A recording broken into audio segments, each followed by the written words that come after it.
നല്ല നാടൻ വെളിച്ചെണ്ണയൊക്കെ ഒഴിച്ച് വരട്ടിയെടുത്ത ചെമ്മീൻ റോസ്റ്റ് കഴിച്ചിട്ടുണ്ടോ? വരട്ടി വരട്ടി നല്ല കറുപ്പിച്ചെടുത്ത ചെമ്മീൻ റോസ്റ്റിന്റെ റെസിപ്പി ആട്ടോ ഇന്ന് ഷെയർ ചെയ്യുന്നത്.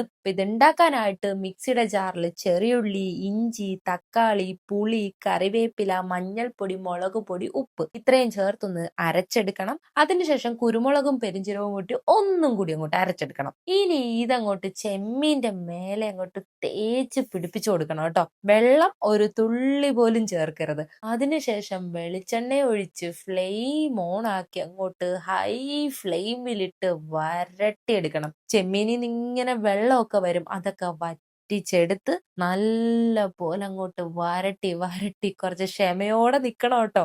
എന്നിട്ട് ഇതൊന്ന് കുറുകി വരുമ്പോ അതിൽ കുറച്ച് കറിവേപ്പിലയും കൂടെ ചേർത്ത് വീണ്ടും വരട്ടി കൊടുക്കണം. അങ്ങനെ വരട്ടി വരട്ടി നല്ല കറുപ്പിച്ചങ്ങോട്ട് എടുത്തു കഴിഞ്ഞാൽ നമ്മുടെ വെളിച്ചെണ്ണയിൽ വരട്ടിയെടുത്ത നാടൻ ചെമ്മീൻ റോസ്റ്റ് റെഡി. ഞാൻ ഇന്ന് ഇടിയപ്പത്തിന്റെ കൂടെ കഴിക്കുന്നത്, ഇത് എന്തിന്റെ കൂടെയും പോകും കേട്ടോ. അടിപൊളിയാണ്.